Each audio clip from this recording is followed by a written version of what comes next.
We do actually use math in this game. Turns out to program, you need to use math.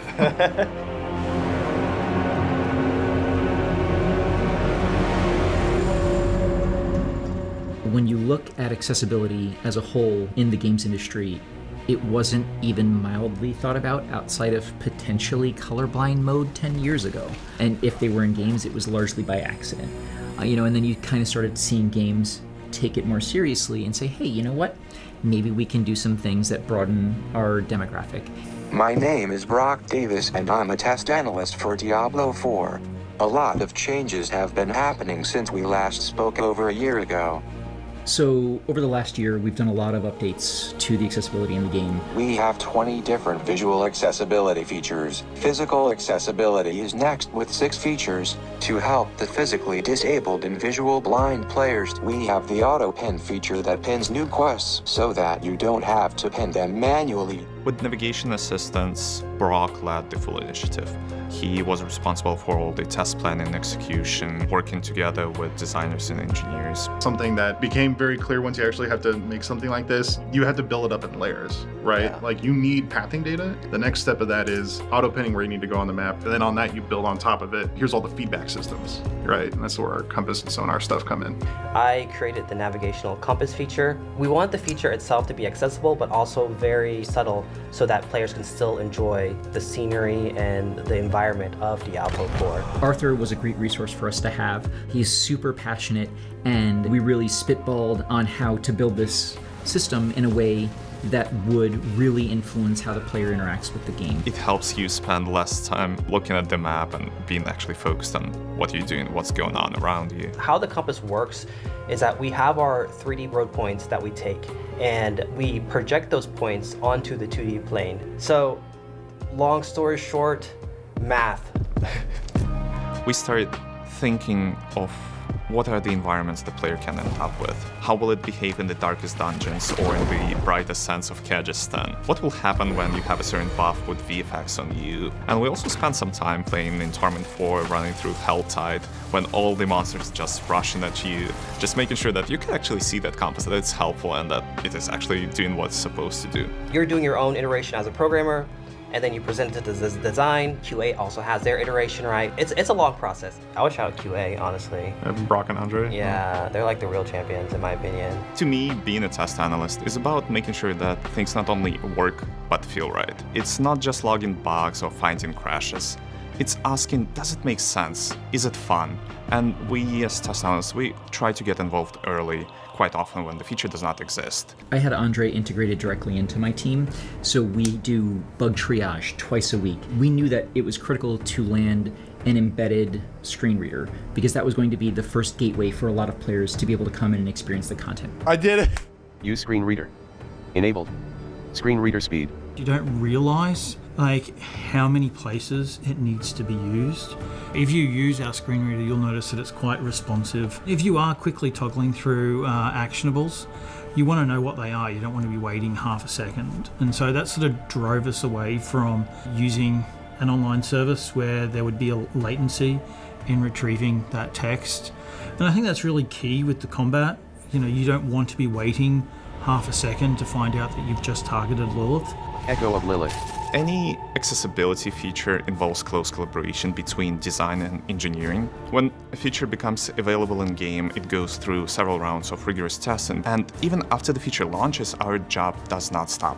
In QA, we always have to work within the team, talking to a developer on a new concept so that we can start early enough to test plan for that concept.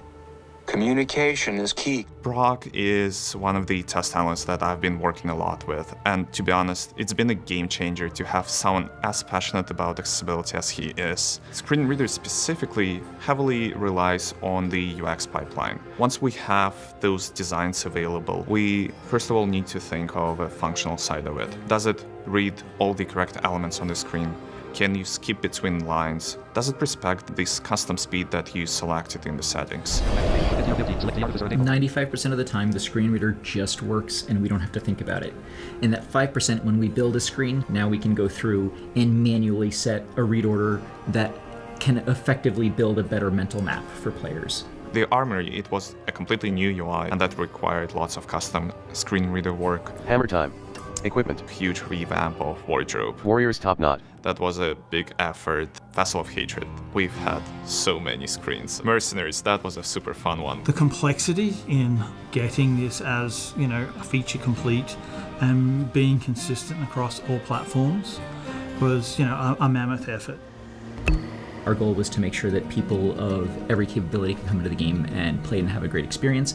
And now we enabled players who couldn't see to actually navigate the entire campaign and do it only with audio cues, which was a really, really big win that we were aiming for a while. Audio navigation assistance is where the player places a pen, and a directional sound will play to help the player to the pen. Okay, that's cool. The sonar navigation feature, what we wanted to provide players was a way for folks who are playing with low vision to be able to get a pretty clear signal as to what objectives they want to navigate to next.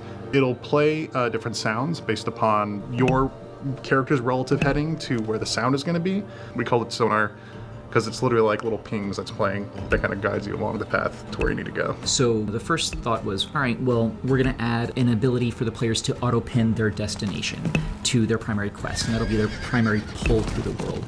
And then we're like, all right, well, how are we going to identify the right directions? And we sat down with our audio team, and Christian was an amazing help here, where we're like, you know what? So we're going to provide multiple cones of importance to the player. Sonar tries to take a 2D grid visualization of the map that the player is working on or playing within, and we try to guide the player towards audio that lines up with your navigation visuals. And Sonar tries to be a little bit three-dimensional and tell you in what direction you need to head with audio as well as a visual prompt. If you are dead on, we know that the point we are trying to aim you toward is within this cone. We're going to play this sound. The next thing we check is the next band of like, okay, going in sort of the right direction sound, and then if you fall behind, is the projection from your heading toward where the line is negative, which means it's behind you. In that case, we know we got to play the sad sound, the womp womp. And Christian, played with a bunch of different sounds to really find ones that kind of met that demand. It couldn't be just high-frequency pings. It had to be something that was a little bit more refined and that wasn't as obnoxious. We ended up with 3 tones that I think really expertly express the "you're doing a good job" sound effect. So yeah, this is my sound design session for the sonar, and I started by looking at what does a sonar ping sound like in the real world. All of them are pretty annoying. So I knew that I needed to use a derivative of this. So the next thing I did, I started to listen to gems. They're a lot more interesting and a lot less fatiguing than the sonar pings themselves. So I went and used a synthesizer to generate different sweeping layers. Things like this.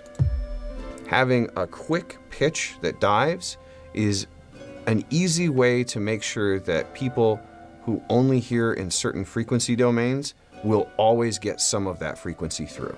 We also want something that hits, that makes an impact. We blend them together and we end up with something that's a little bit sonar and something that's a little bit more complex and a little less fatiguing. So when we are off target, they are facing the wrong direction. They need to be facing a better direction. This is the sound that will play. Like you hear it and you're like, well, clearly I'm not doing this right. And when we get closer, the distance between those beats gets a little closer, and we add an element of a wood block to let you know that you're doing something correctly here. Yeah, you're still kind of going in the right direction, but maybe you're skewing it a little bit too far. And when we finally turn in within 30 degrees of our visual navigation, we'll hear an on-target sound. Like, yeah, you're doing a good job. You're going the right way. One of the problems that we had to deal with is if your character has just crazy run speed buffs going on. Where can we predict you're going to be in like a second and a half based upon how fast you're running right now? As you get closer, we have distance attenuation set up on it, so you'll hear the kind of continuous tone of the traversal approaching and the sonar pinging in that direction, at which point then the screen reader kicks in to be like, here's a traversal, press this button to navigate. Spacebar. Having these multiple things in combination is where I really see the whole picture coming together for audio assistance. Reality is most people turn that feature on. Once it's on permanently. And Brock basically said, can we dial this back a little bit? This is a little too intense and can be a little bit too much over time. And I'm grateful for that because we found the right balance. We always say that accessibility is a marathon, not a sprint. Drew was really helpful in providing goalposts for us to make sure that what we delivered on was something that actually moves the needle for accessibility. We were put in front of the right focus groups, and he made sure that when we test, we're testing with our target demographics in mind. Players who don't need to use the accessibility features, that's great, but accessibility features are important to me because they allow everyone to play the game without question of their mobility, dexterity, or cognitive ability. You're making room at the table for someone else to come play. Yeah, exactly. We're game developers. We want people to play the games. We want more people to play the games that we put out.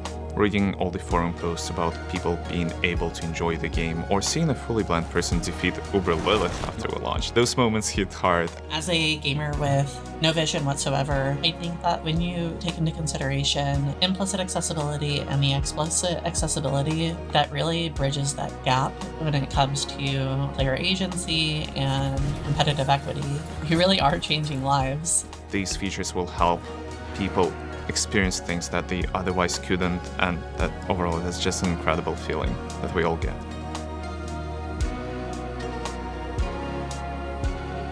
I'd like to say hi to all the folks in the Sightless Slayers Discord. Thank you for adding me whenever you guys have problems. It's the first thing I do in the morning to check to see if I have any ats, and then I get right on adding it to our backlog. Thanks, guys.